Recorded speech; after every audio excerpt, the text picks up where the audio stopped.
to the Skywalk. I'm probably gonna be scared. Are you gonna be scared? Maybe. I wanna go there. You're making like a wave, maybe. This is my second year working here at the Columbia Icefield. I love it so much. I just have to keep coming back.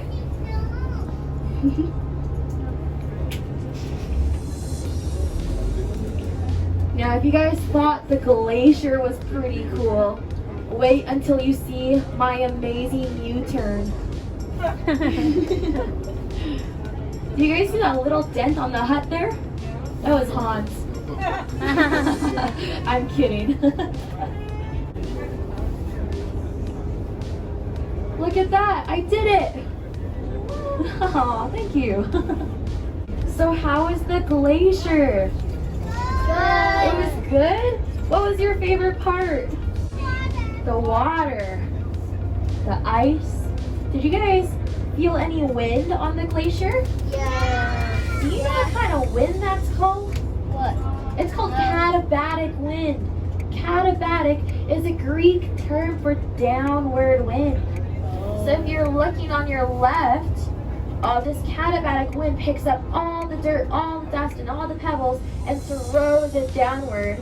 And you see these trees are missing half of its side, half of the needles, half of the branches. Can you see that? Yeah. And those are called flag trees now because they kind of look like a flag.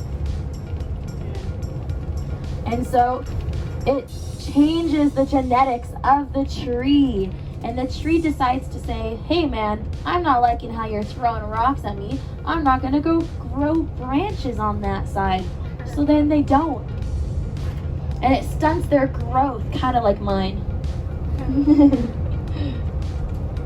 Did you guys drink the water?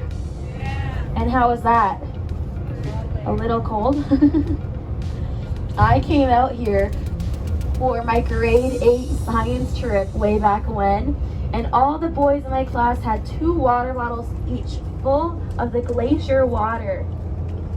And in the glacier water, there's this thing called rock flour. And this rock flour is created because the glacier is moving forward and backwards, and it's grinding the side of the mountain. And it creates this powder that kind of looks like baking flour.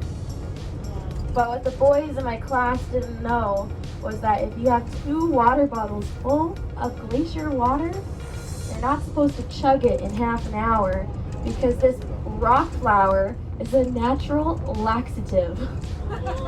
So if you don't know what that means, it means you're gonna get diarrhea. And yeah, pretty gross. And we still had a 3-hour drive back home. I get to laugh about it because it wasn't me. So don't chug your water.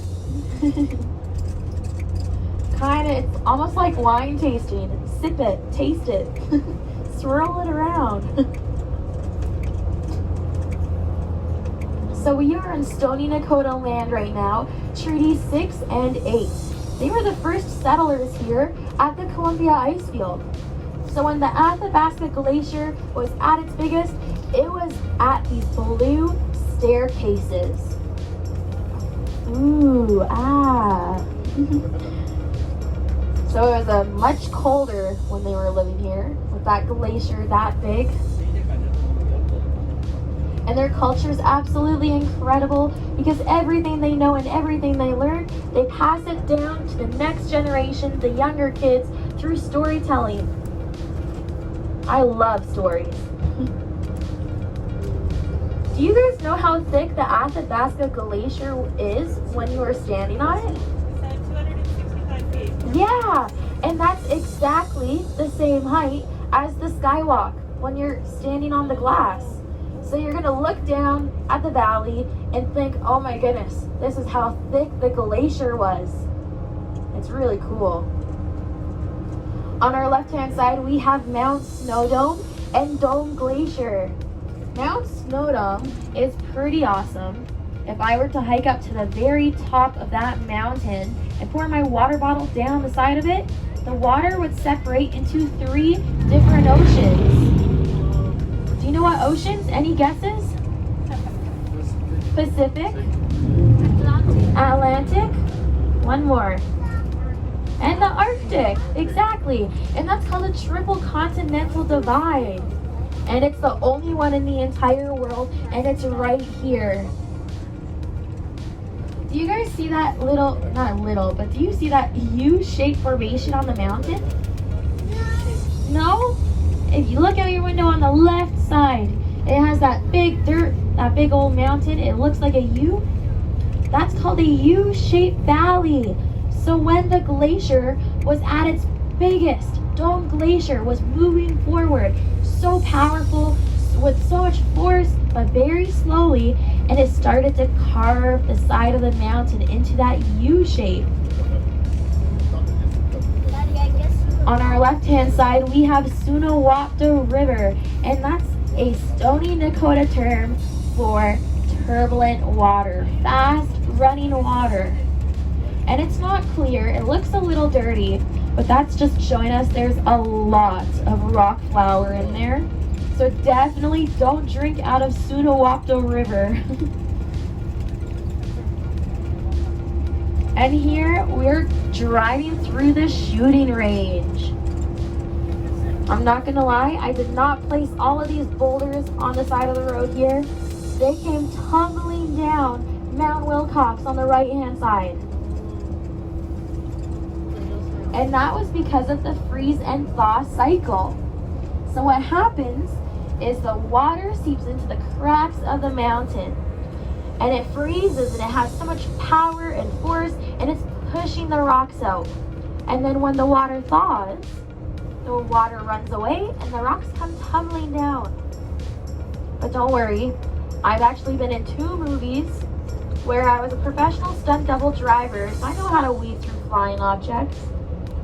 I don't need to show you my incredible skills though. Parks Canada is really good at their job here, and they're always checking Mount Wilcox, making sure there's no boulders coming down.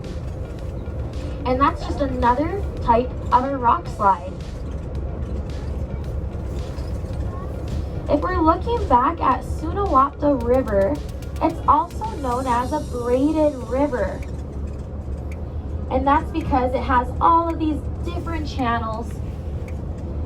And every other day, the water chooses a different channel to go through. And the water has a mind of its own, so it always changes it up. Whereas an ordinary river is one channel and one way. Coming up on our left-hand side, we have the amazing Mount Kitchener. Ooh, ah. Mount Kitchener is really awesome. He's had 2 rock slides in his time. The first one was 10,000 years ago, and the most recent was in 2013. And when that happened, it cracked up all the rocks and it resurfaced thousands and thousands of fossils like trilobites and brachiopods. They're all over this place. I want you guys to think of Mount Kitchener as a Jenga puzzle. So you have those blocks and you're stacking them up and building that tower. And now you're gonna pull out that left corner piece, and that whole left side goes tumbling down. So that kind of happened with Mount Kitchener. That freeze and thaw cycle was happening in the bottom corner of the mountain, and it took a huge chunk of the rocks out. And now there was a huge chunk of the rock hanging at the top and nothing to support it. So that came crumbling down too. And when that happened, it created a dam on Sunowapta River. But like I said, the water has a mind of its own, and it wanted to keep pushing forward. So it carved through the mountain and made a V-shaped valley. And you'll get a good look of that at the Skywalk. Now you guys can go on a hike, tell your friends all about V-shaped valleys and U-shaped valleys, and they'll be like, wow, how'd you know all that? And you'll be like, my amazing, beautiful, talented, super awesome tour guide, Kathleen. She told me all about it. You need to get on her tour. That is true. Are you guys nervous for the Skywalk? Yeah? Hey, at least you admitted it. You don't need to be nervous though. The entire structure of the Skywalk can hold our whole fleet of those big red buses you just came off of, those Explorer buses. It can hold 22 of them. The glass itself can hold 10,000 pounds per square inch. So that's about 10,000 pounds on a size of one lens if you wear sunglasses.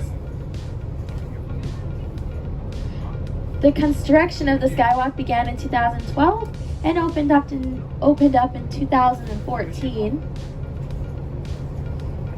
and won countless awards for its incredible engineering because we are much better than the Calgary Tower. Ooh.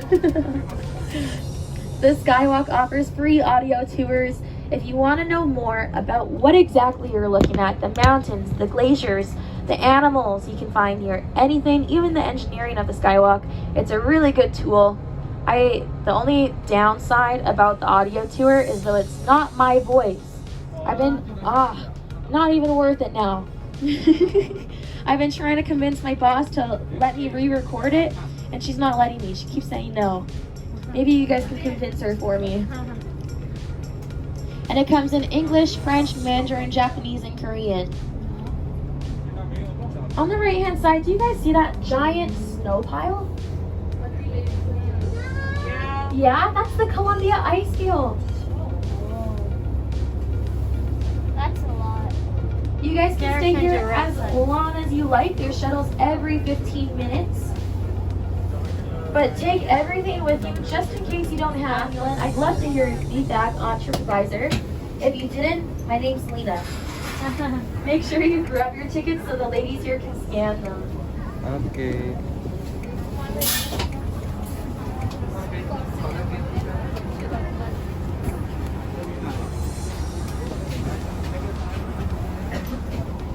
Thank you.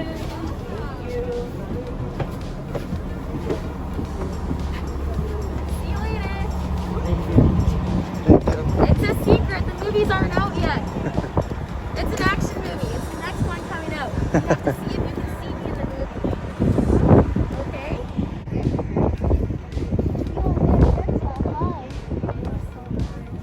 Remember if you said it's 317?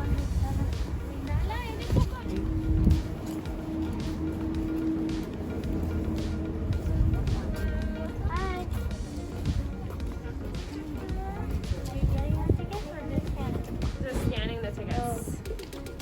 So it's the Skywalk ones, there's the Icefield.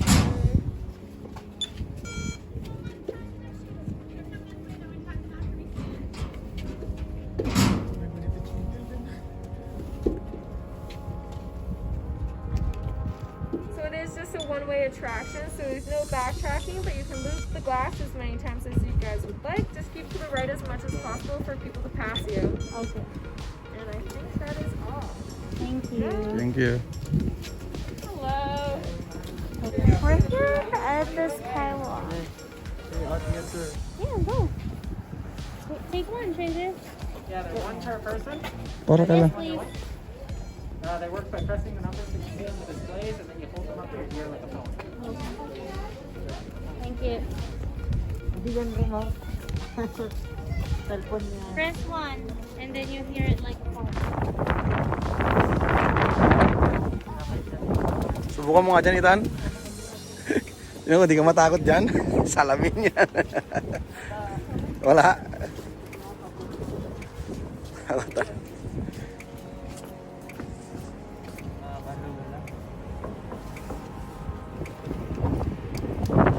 Dami nakatambay din, baka bumagsak yan ah. Ano sabi niya kasya ka dyan? Na kayang buhatin? Ilang truck?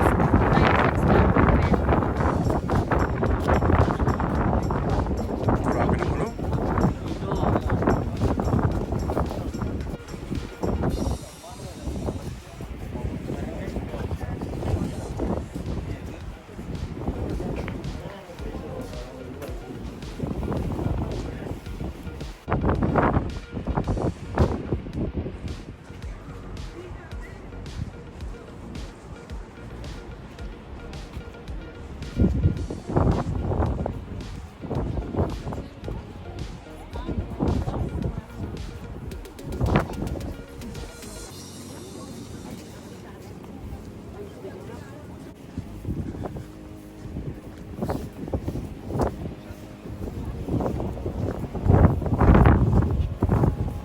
Diyos ko, diba?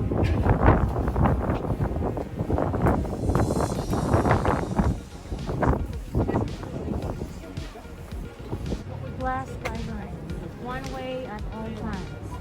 One way at all time. Say to the right.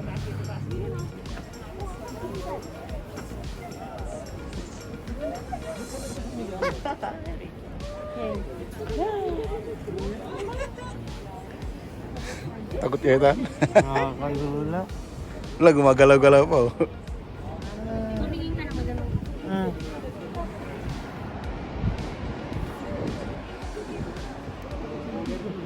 Takot. May di background?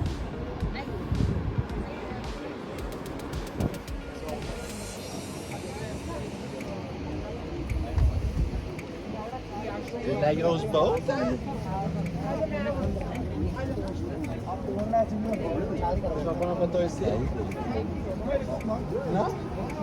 What's up?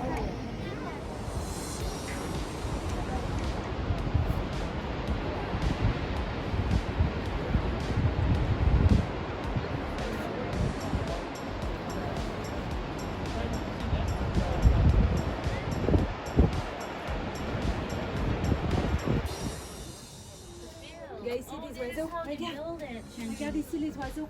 You want to listen? Tu sais les oiseaux? This is how they build it. C'est pas des bateaux, c'est des oiseaux. I'm gonna listen to Oiseaux. 15 That's how they build it. Over a 2-year period. They decided to